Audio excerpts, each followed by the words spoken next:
Come on.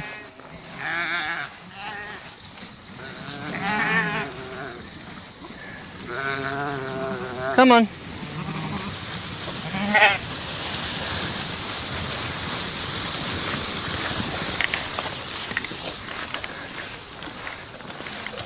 Come on. Go on. Go. Go.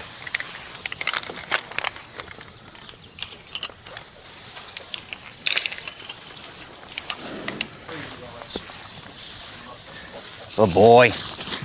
Easy.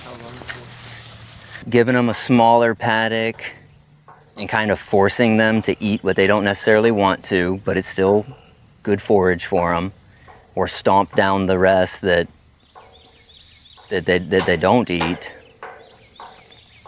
That's just, it's promoting good growth. And another benefit that I don't think Jessica and I haven't really touched a whole lot on is like parasite management. So if these animals if they're leaving where they were 24 hours ago and they're doing that every day, and they're not coming back onto the same ground that they were on, you know, we're breaking that parasite cycle. And the good thing about like cows and sheep, they can share parasites, but there's certain parasites that will die out in a sheep that they can get from a cow, and vice versa. And they'll eat different stuff. The sheep will eat a little bit more of the broadleaf stuff. The cows will eat more of the taller.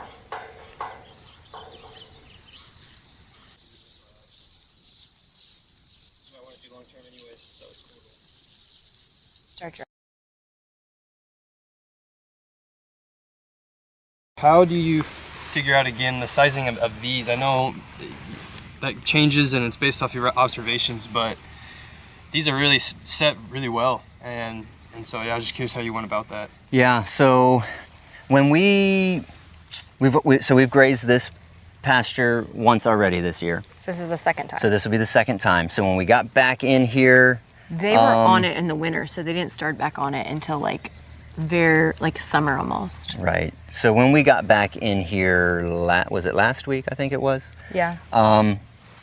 It's really trial and error again, where it's like, okay, this is about the size paddock we were doing last time we grazed here. Let's see how it goes again. This year we've got far more grasses and less of like what we would call weeds and stuff in here. So. But they're the native grasses, and they're kind of picky about them. Yeah. So we started out saying, okay, well, let's give them probably a little bit bigger paddock than what they're in right now, so that we could kind of not do too much damage, but just enough.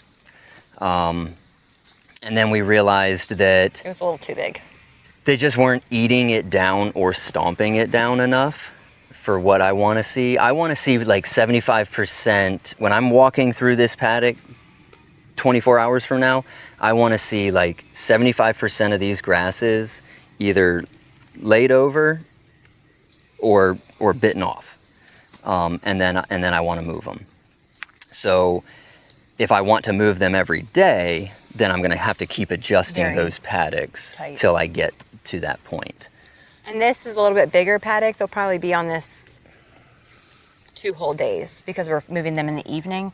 And they tend to, when it's like warmer out, they graze the evening and night a lot more and rest during the day. So it's warming back up today. And yeah, this week will be a little bit warmer than last. So doing evening rotations is better on the animals. And Josh, you mentioned previously too on the parasite load.